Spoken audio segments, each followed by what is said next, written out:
Olá, meus irmãos, a paz do Senhor, seja mais uma vez bem-vindo ao nosso canal.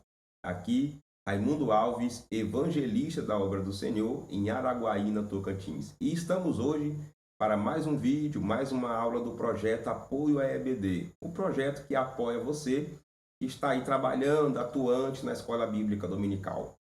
Como você sabe, aqui nós temos um conteúdo diferenciado. Abordamos a parte teológica, que é o conteúdo da lição, mas trazemos também sempre um reforço. O nosso olhar principal na revista e na lição é o olhar de professor. Como que você vai dar a aula, como que você vai conseguir tirar da lição diretrizes, aspectos do conteúdo para assim aplicar ao dia a dia da igreja. Por isso, nós temos aqui o desafio para a igreja dos nossos dias e também as perguntas, as questões que envolvem o tema, para ajudar a aproximar o conteúdo ainda mais, o conteúdo da revista com o dia a dia da igreja. Então, se é a sua primeira vez por aqui, você já pode, por favor, se inscrever no nosso canal, você pode dar o like, você pode compartilhar para que outras pessoas também sejam abençoadas com o conteúdo dessa lição, com o conteúdo desse projeto que é tão maravilhoso, ajudar os irmãos a pregar e a ensinar a palavra de Deus.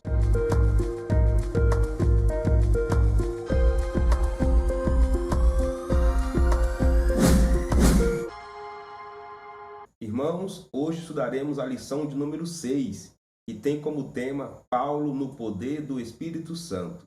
A ideia, meus irmãos, a montagem dessa revista é para a gente estudar e entender a espiritualidade na pregação de Paulo, o papel do Espírito Santo na pregação de Paulo e o que Paulo tinha de base, quais eram as bases do apóstolo Paulo para ele ensinar e pregar sobre o Espírito Santo. Eu costumo dizer que é de grande importância a gente conhecer a estrutura da lição. Essa aqui, por exemplo, está montada em 3 tópicos e cada tópico com 3 subtópicos. Isso ajuda a gente a entender melhor essa estrutura, aplicar cada tópico dentro do seu tempo e aplicar tudo, né, dentro do tempo que a igreja lhe passar para você ministrar a aula. Você dá uma observada e estudando dentro dessa estrutura, você vai saber qual tópico você vai acelerar mais um pouco, qual tópico você vai dar uma segurada. E como você viu aí, a primeira parte é a introdução, e é nela que nós temos contato com a primeira postagem, as primeiras colocações do autor da lição sobre o que nós temos a caminhar, que caminho nós iremos trilhar para estudar o tema de hoje. Movido pelo Espírito Santo, o apóstolo Paulo passou a ter como missão de vida dar testemunho de Jesus e provar que ele é o Cristo. Nesta lição, veremos como Paulo pregou a Cristo no poder do Espírito, seu argumento sobre a plenitude do Espírito Santo e a fonte da revelação do Espírito Santo em seu ministério. Confirmaremos que o ministério do apóstolo Paulo foi um ministério no poder do Espírito Santo. Aqui na introdução, meus irmãos, o autor conseguiu resumir bem o que nós temos à frente aí para aprender, para estudar.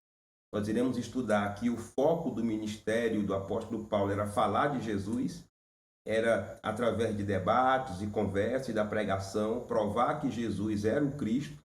Esse era o foco da sua pregação, era o tema da sua pregação. Paulo tinha uma pregação cristocêntrica, era focado, era baseado em Cristo e falando de Cristo.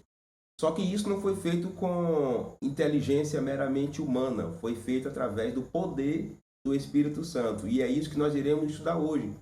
Que Paulo vivia na plenitude do Espírito Santo. E o que é plenitude?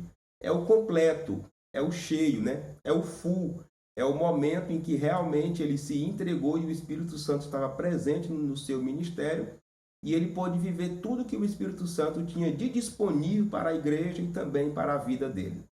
Nós iremos perceber que todo o sucesso do apóstolo Paulo, não é? O ministério dele deu certo porque, além de conhecimento, ele tinha também poder de Deus. E é isso que nós iremos estudar nessa lição. Esse é o foco, esse é o objetivo dessa lição. Estudar o ministério do apóstolo Paulo no poder de Deus, no poder do Espírito Santo. Aqui na introdução, eu costumo fazer também algumas colocações, algumas perguntas, algumas interrogações que nós iremos meditar no decorrer do estudo de hoje. E isso para nos ajudar a entender melhor ainda este assunto. O que é uma pregação no poder do Espírito Santo? Como receber o batismo no Espírito Santo? Quais as verdadeiras marcas do poder do Espírito Santo? Que lições para a nossa vida nós podemos tirar deste estudo sobre o poder do Espírito Santo? Meus irmãos, estas e outras possíveis perguntas serão respondidas na lição de hoje. Esperamos ter um ótimo estudo, então permanece conosco. Já pegue sua Bíblia, sua revista, nos acompanhe aí, porque a aula já começou e nós já partiremos para o primeiro tópico. Sim, já chegamos no primeiro tópico. A ideia desse tópico, meus irmãos, é nós estudarmos a pregação de Paulo no poder do Espírito Santo. Por que a pregação dele deu certo? Porque foi movida, guiada dentro do poder do Espírito Santo. Paulo movido pelo poder de Deus. O livro de Atos mostra que, após a sua conversão, Paulo ficou alguns dias com os discípulos que estavam em Damasco e, logo em seguida, ele pregava a Jesus que este era o Filho de Deus nas sinagogas. Mais tarde, quando chegou a Jerusalém, Paulo falava ousadamente no nome de Jesus. Era o poder do Espírito Santo que o movia de tal modo que o apóstolo não tinha outra missão senão pregar a Jesus e este crucificado. Ele só poderia pregar tal mensagem pelo Espírito de Deus. Meus irmãos, de início aqui nós temos uma abordagem sobre um fato histórico, uma abordagem aqui da história que envolveu a conversão do apóstolo Paulo. Ele foi perseguir a igreja em Damasco, os irmãos sabem como que se deu a conversão dele. E depois da sua conversão, ele foi pregar, ele foi congregar com os irmãos em Damasco. Houve resistência, isso aí é verdade, mas os irmãos permitiram e lá ele contou o testemunho dele. Não é? Daí ele já partiu para pregar nas sinagogas. Porque por mais que nós entendemos que o apóstolo Paulo teve um chamado para os gentios, ele pregava também para os judeus.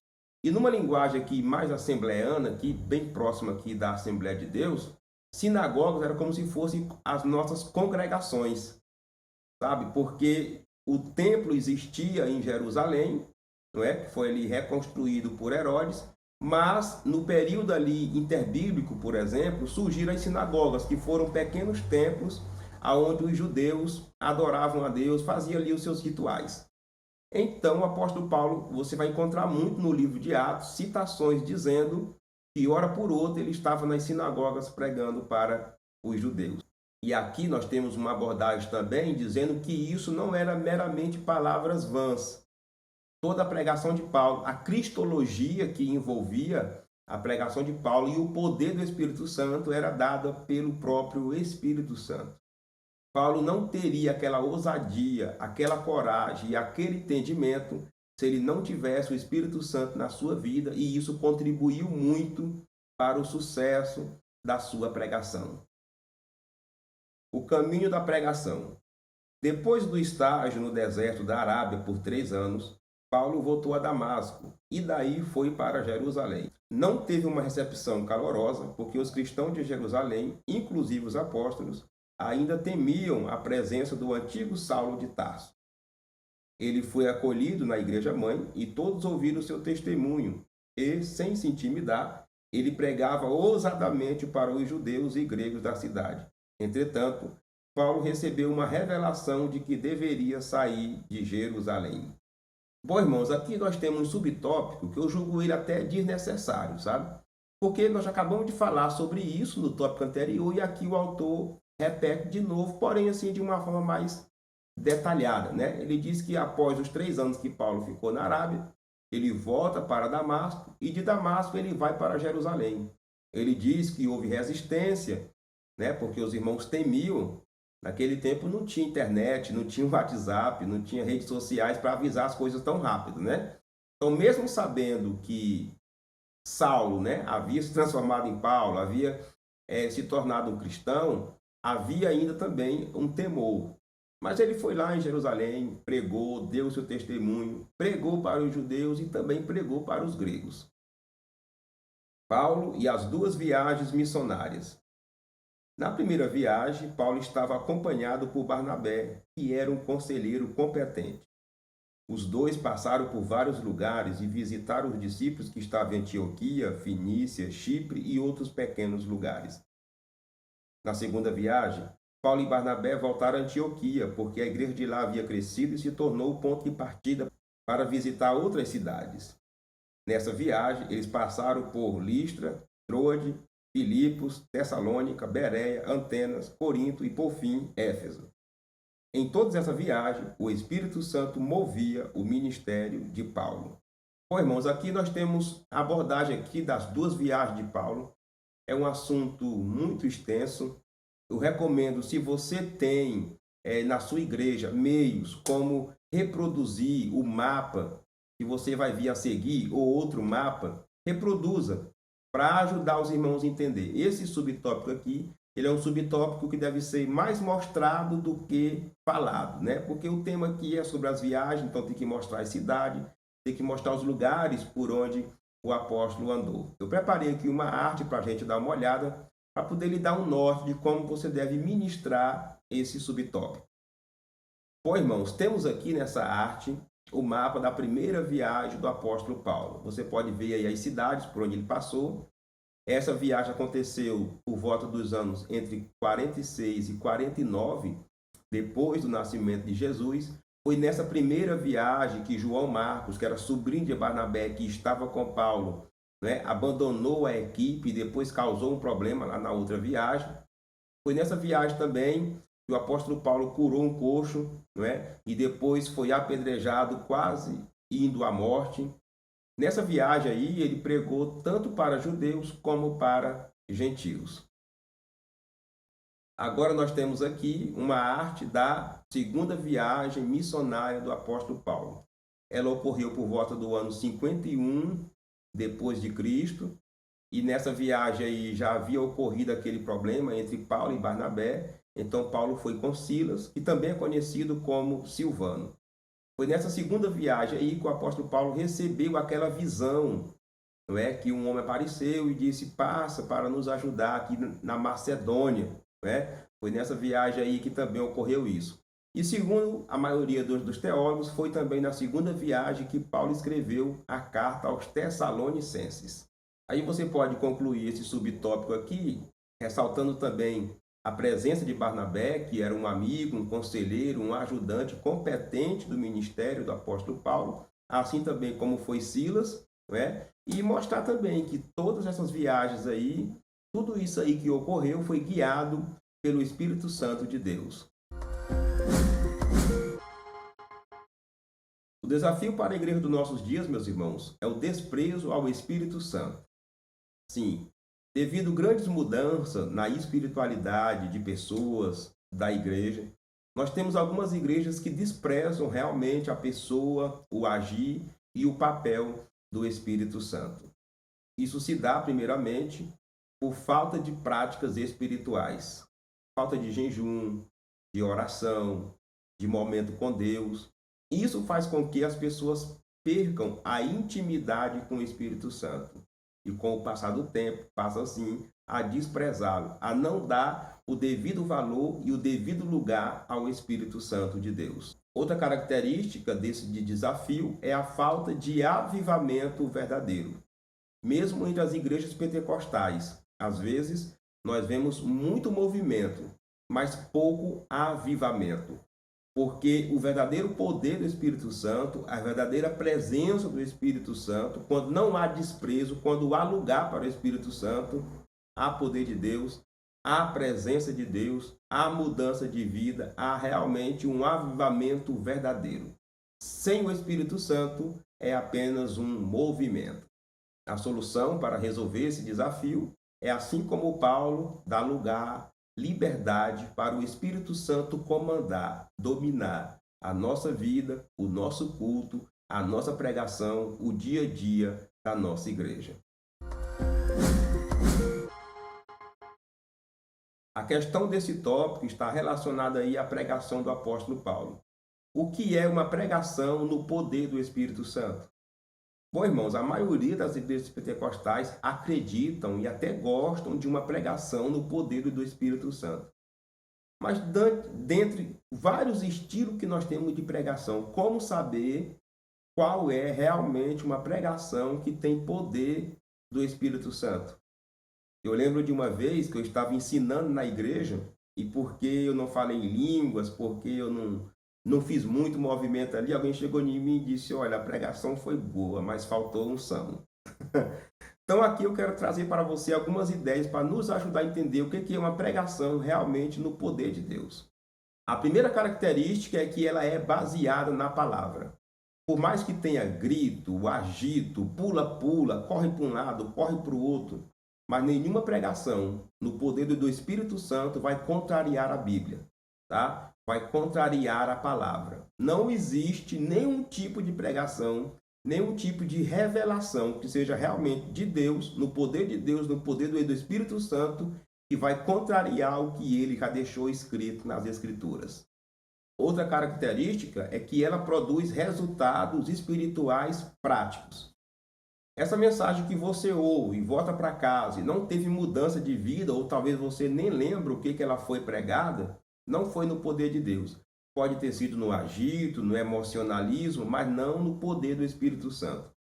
Uma palavra realmente guiada pelo Espírito Santo, quando a pessoa abre o coração também, não é? Há mudança de vida. Pode haver confronto, pode haver exortação, pode haver louvor, mas há uma mudança espiritual, e mudança espiritual para melhor, né? Quando ocorre isso, a pessoa muda e muda para o bem da igreja, para o melhor do reino de Deus.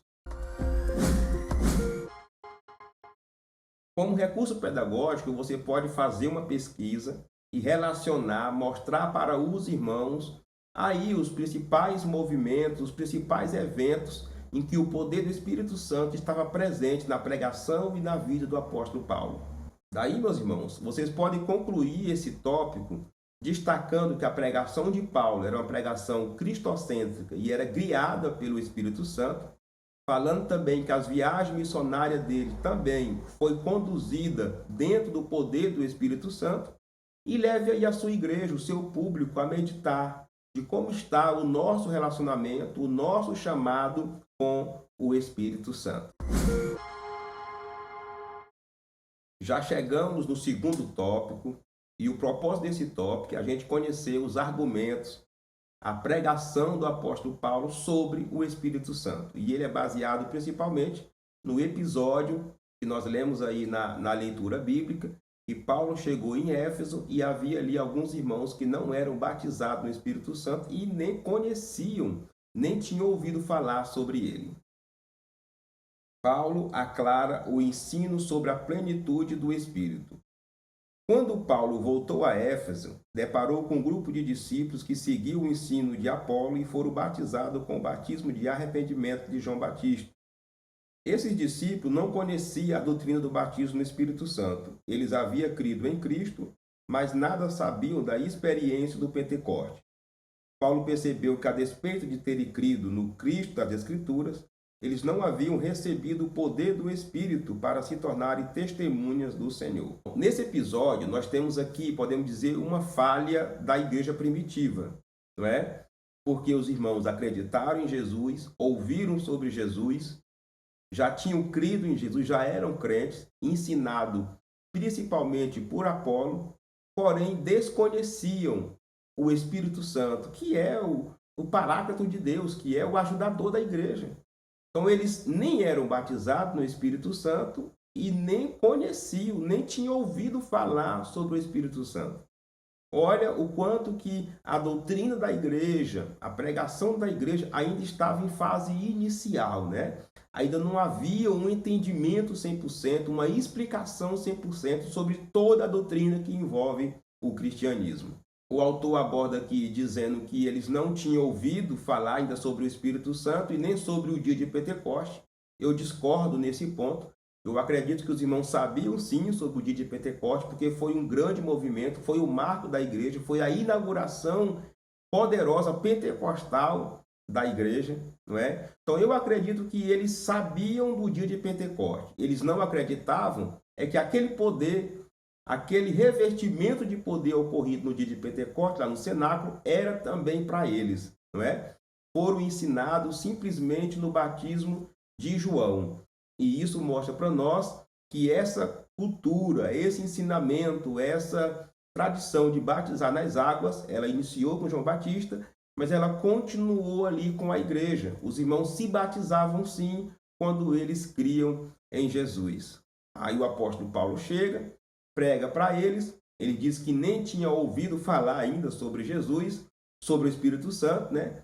E o apóstolo Paulo impõe as mãos, ora por eles e eles recebem o Espírito Santo, o batismo no Espírito Santo. É preciso crer para receber o Espírito Santo. Ninguém recebe o batismo no Espírito Santo antes de crer em Cristo como Salvador. Somente depois de passar pela experiência da conversão, de reconhecer Jesus como Salvador, então o Senhor concede o dom do Espírito Santo, ou seja, o batismo no Espírito Santo sobre a pessoa convertida. Aqui nós temos uma abordagem desse subtópico sobre o batismo no Espírito Santo. Apesar que o tema principal aqui não é o batismo, mas como ocorreu o batismo no Espírito Santo ali em Éfeso, o autor dá uma reforçada aqui, dizendo que para receber o batismo no Espírito Santo, primeiro a pessoa tem que crer. Crer em quem? Crer em Jesus como Salvador da sua vida. Depois que crê, a pessoa pode buscar, não é? E aí tem gente que recebe o batismo do Espírito Santo num culto comum, tem um que recebe num congresso, tem gente que recebe quando está se batizando nas águas, outros duram mais tempo, outros já são crentes aí com 20 anos, nunca receberam. Irmãos, o batismo do Espírito Santo é como se fosse um enigma, né? Não tem uma receita 100% para dar certo, mas o mais defendido, o mais pregado é que para receber o batismo do Espírito Santo tem que primeiramente crer, tem que haver a conversão, para daí o Espírito Santo revestir de poder. Paulo cuida para esclarecer Apolo. Apolo era um judeu de Alexandria, cidade egípcia, de grande cultura. Apolo teve uma elevada formação no conhecimento das Escrituras Sagradas e se destacava pela eloquência. Tornou-se um discípulo de João Batista à distância e creu na mensagem dele. Apolo tornou-se pregador de Cristo, fez discípulos em Éfeso, mas não havia experimentado o poder do Espírito Santo. Quando Paulo enviou Áquila e Priscila para Éfeso, tinha por objetivo orientar Apolo acerca da vinda do Espírito Santo. Bom, irmãos, Apolo era mais um líder, um dos líderes ali da igreja primitiva. E ele era líder aqui na região de Éfeso, não é? E ele era um pregador eloquente, conhecedor das Escrituras, conhecedor da cultura, um ótimo pregador. Tanto é que aqueles irmãos o seguiam, aqueles irmãos obedeciam à sua pregação, obedeciam os seus ensinamentos. Porém, faltava um detalhe, mais um componente da vida cristã, mais um componente do cristianismo, que é o Espírito Santo, o papel do Espírito Santo, o poder do Espírito Santo. Então, sendo assim, Paulo orienta Áquila e Priscila para ir para lá, para instruí-lo. E a gente vê aí que, por mais que ele era um pregador famoso, podemos dizer assim, né, um líder ali, ele teve humildade de receber instrução, de receber ensinamento numa área que realmente ele não conhecia, numa área que ele não entendia, que ele não tinha experiência. Daí, quando o apóstolo Paulo chega, conversa com os irmãos, impõe a mão sobre eles, e ali há o sinal evidente do batismo no Espírito Santo. Eles falaram em outras línguas e profetizaram. Isso mostra para nós, meus irmãos, que a presença do Espírito Santo, ela provoca algum tipo de reação. Tá? Ela provoca, sim, algum tipo de reação.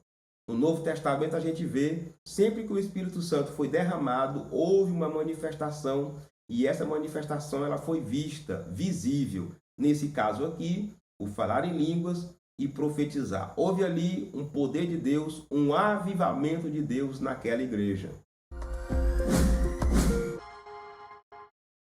O desafio para a igreja dos nossos dias, meus irmãos, desse tópico, é sobre a falta de conhecimento bíblico. E é baseado ali na situação dos irmãos que Paulo encontrou na igreja de Éfeso. Infelizmente, aquele problema não ficou só ali. Ele está presente também no nosso tempo. Muitos irmãos, inclusive das igrejas pentecostais, têm dificuldade em explicar a sua fé, porque não conhece totalmente, ou numa situação que ele possa explicar a sua doutrina, a sua crença, a crença da sua igreja, a doutrina da sua igreja. E o primeiro fator disso é a falta de conhecimento bíblico. Alguns porque não tiveram oportunidade de estudar, de buscar mais, de aprofundar mais. Outros por preguiça mesmo, tem muito crente preguiçoso até mesmo de ler a Bíblia. Outros por oposição, meus irmãos. Tem gente que não gosta nem que fale em curso de teologia, curso teológico, aprofundar, assistir aula no YouTube, não é? Tem gente que não gosta nem de assistir esses filmes aí sobre a Bíblia. É totalmente preso com relação a isso.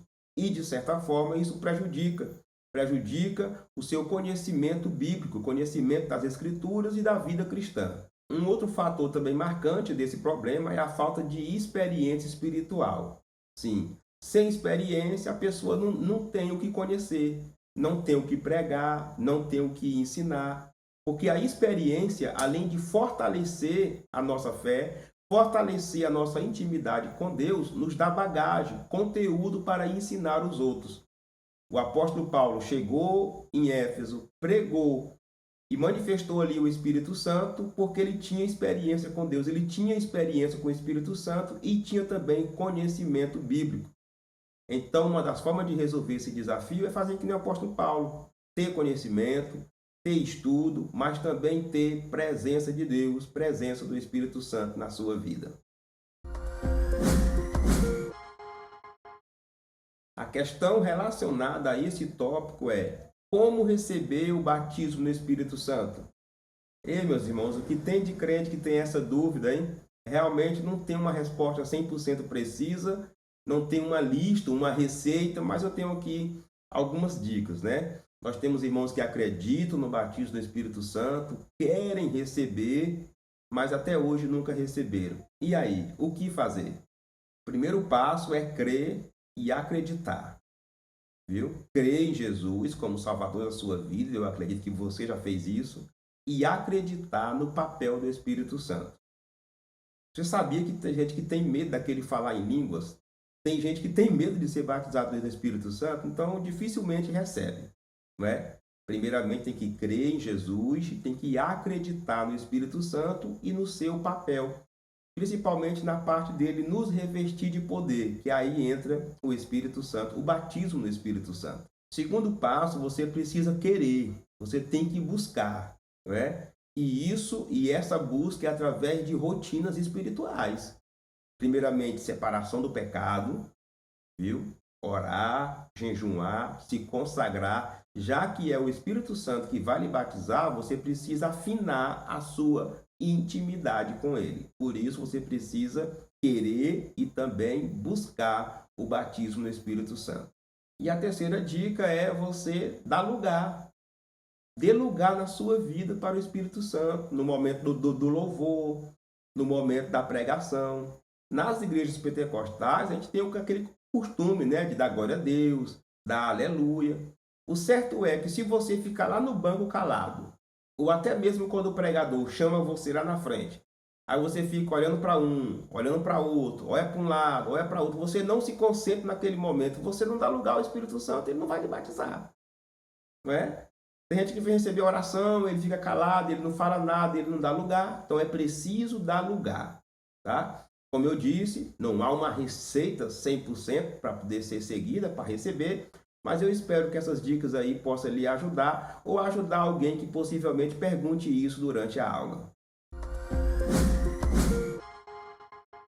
Como recurso pedagógico, você pode fazer uma lista aí dos batismos no Espírito Santo que ocorreram no Novo Testamento.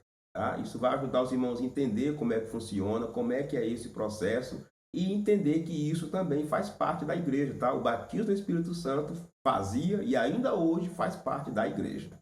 E aí você pode concluir esse tópico falando sobre o conhecimento que Paulo tinha, conhecimento prático sobre o Espírito Santo, abordando também sobre o batismo no Espírito Santo na igreja primitiva, que era muito presente, e finalizando aí, levando os irmãos a refletir de como está hoje a nossa igreja, o nosso relacionamento com o Espírito Santo, inclusive com o batismo no Espírito Santo. Sim, irmãos, já chegamos no terceiro tópico. E nesse terceiro tópico, nós iremos estudar sobre quais eram as fontes do ensinamento de Paulo sobre o Espírito Santo. As Escrituras como fonte de revelação sobre o Espírito Santo. Visto que Paulo era um erudito nas Escrituras, a sua primeira fonte de conhecimento acerca da divindade era a revelação do cânon do Antigo Testamento. Sua compreensão sobre Deus era monoteísta, tanto quanto todos os demais judeus. A doutrina da Santíssima Trindade, mais especificamente a pessoa do Espírito Santo, estava presente no Antigo Testamento de forma subjetiva. Nós temos aqui, irmãos, a primeira fonte de conhecimento do apóstolo Paulo sobre o Espírito Santo, que era o que? As Sagradas Escrituras. É interessante a gente lembrar que no tempo de Paulo não havia uma Bíblia montada. Então, quais eram as Escrituras? Os livros do Antigo Testamento, em forma de rolo, não é? Porque ainda não tinha a prensa, ainda não existia um livro compacto, então eram os rolos. Provavelmente, as escrituras, as traduções que Paulo usava era a Septuaginta, que foi a tradução das escrituras do hebraico para o grego. O certo é que ele era um erudito, ele era um estudioso, um mestre, um rabino nas escrituras. O cânon do Antigo Testamento já havia fechado, não é? Para quem não sabe, o cânon é uma lista de regras, de normas para a escolha desses livros, e aí Paulo fazia uso deles como fonte do seu conhecimento, até mesmo sobre Deus e também sobre o Espírito Santo. O autor fala que Paulo acreditava como os judeus, né, no único Deus, e ele destaca também aí, como nós já sabemos, a presença do Espírito Santo está também ali no Antigo Testamento. Mas só no Novo Testamento, depois, alguns anos depois, foi que veio surgir a doutrina da Trindade e assim reforçar mais ainda o conhecimento sobre o Espírito Santo. O Pentecoste como fonte de revelação sobre o Espírito Santo. A segunda fonte reveladora era a experiência vivida pelos apóstolos no dia de Pentecoste. Em seguida, a sua própria experiência quando foi cheio do Espírito Santo depois da conversão. Se o Antigo Testamento mostrava o Espírito Santo de forma subjetiva, o Novo Testamento, em especial o Pentecoste, revela a atuação do Espírito Santo de maneira objetiva e clara. Nós temos aqui a segunda e a terceira fonte de revelação de Paulo sobre o Espírito Santo. Primeiro, o Pentecoste. Paulo conhecia o evento do Pentecoste. Ele sabia do que tinha acontecido lá. E segundo, não é? Aqui nós temos dois, a própria experiência do apóstolo Paulo com o Espírito Santo. Quando o irmão Ananias foi lá e orou por ele, ele recebeu a presença de Deus, a presença do Espírito Santo e também foi batizado no Espírito Santo. O seu período de 3 anos ali na Arábia foram períodos, né, de revelações de Deus, de revelações do Espírito Santo. Então, Paulo tinha conhecimento das Escrituras, conhecimento do dia de Pentecostes, mas também tinha experiências com o Espírito Santo. Aí o autor fecha aqui esse subtópico dizendo que no Novo Testamento nós encontramos ali o agir, o trabalhar, a presença do Espírito Santo de forma mais objetiva e clara. E essa é uma grande verdade. Até porque o derramamento do Espírito Santo é cumprimento da profecia do profeta Joel, como diz ali o apóstolo Pedro, e é também, meus irmãos, o cumprimento de uma fala de Jesus, quando ele disse que ele precisava ir para o Pai, mas iria enviar o Paráclito de Deus, o Consolador, o nosso ajudador. E hoje, no Novo Testamento e também no nosso dia a dia, nós vemos aí de forma clara a presença e a atuação do Espírito Santo na igreja. Paulo ensina acerca do Espírito Santo aos Efésios. Paulo não desfez a mensagem de João Batista e de Apolo. Pelo contrário, a fortaleceu e revelou o Cristo profetizado por João.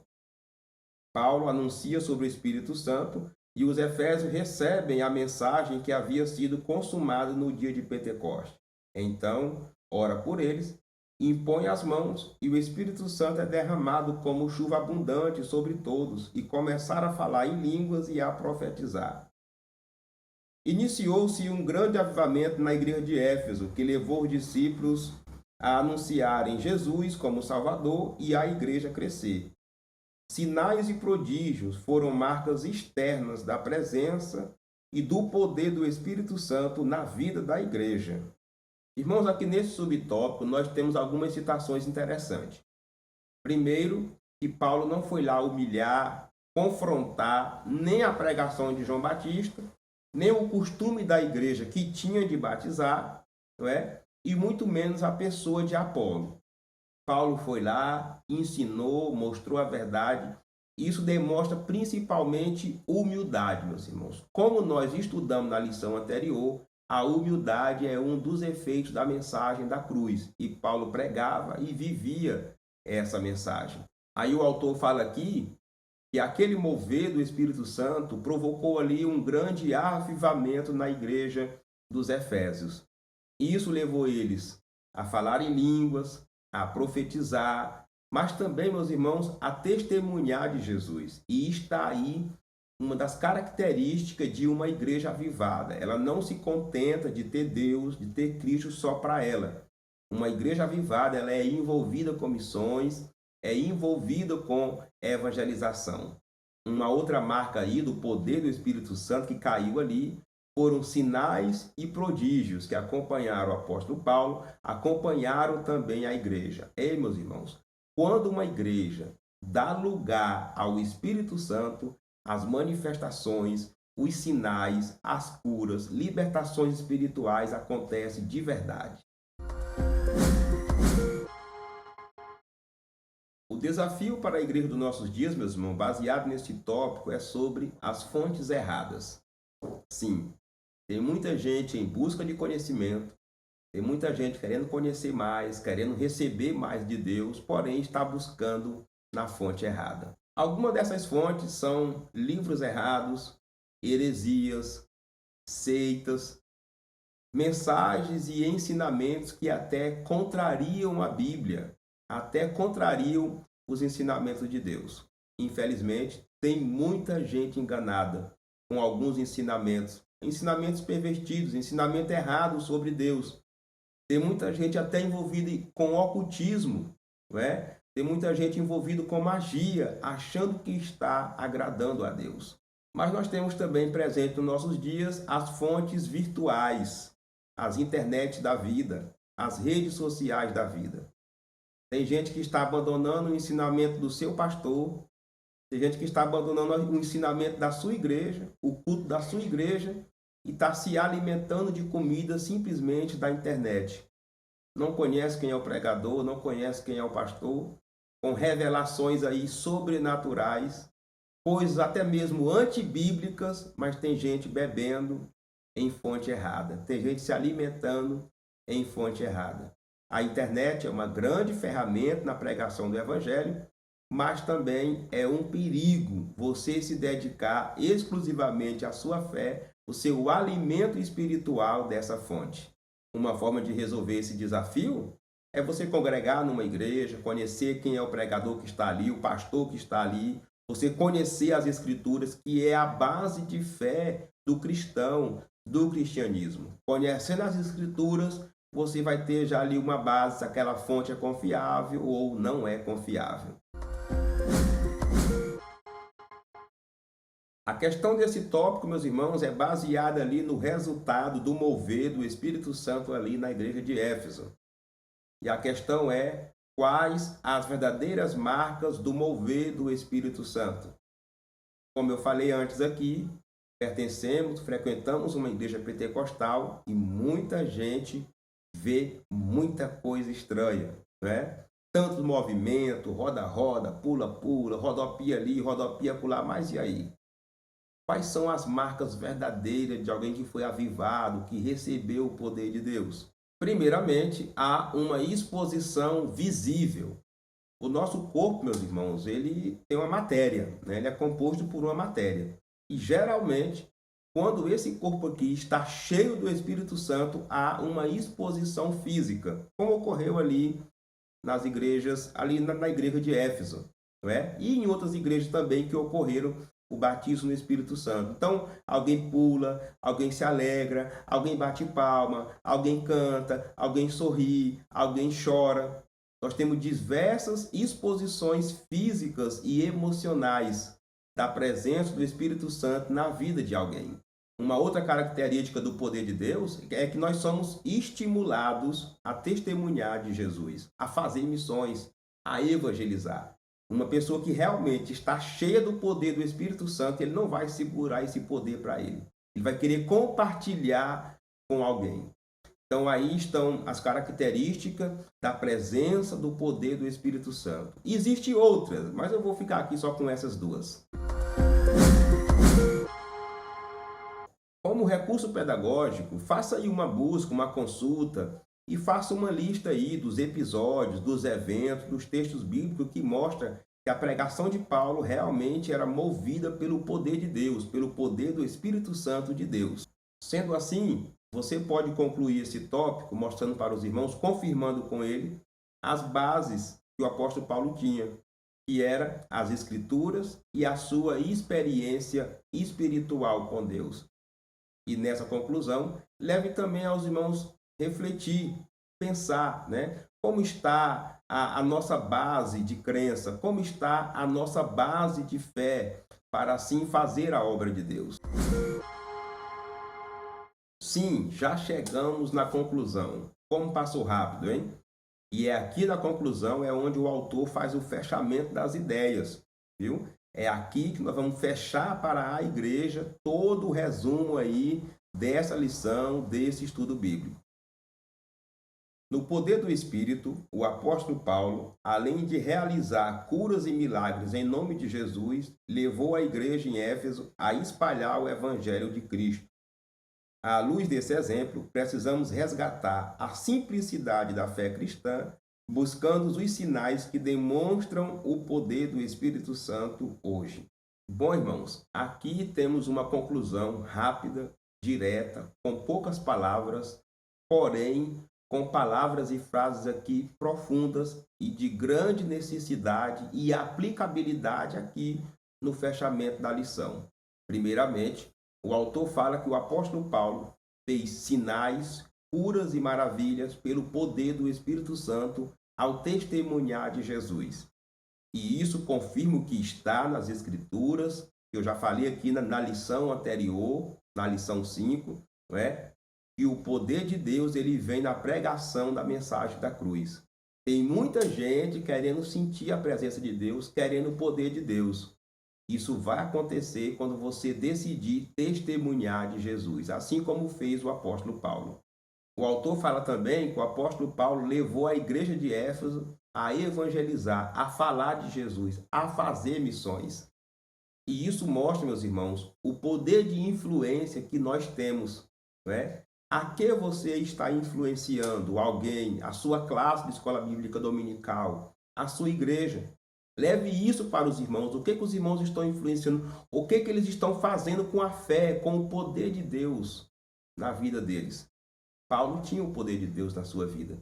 E por esse poder, ele levou toda uma igreja a evangelizar, a testemunhar de Jesus. Uma outra abordagem interessante que o autor faz aqui é que precisamos resgatar a simplicidade da fé cristã. E é verdade, meus irmãos. Nós estamos num evangelho aí muito glamourizado. Se a gente se colocar, principalmente as cidades pequenas aí, que tem muita gente humilde, tem muita igreja aí que as pessoas não têm coragem de entrar.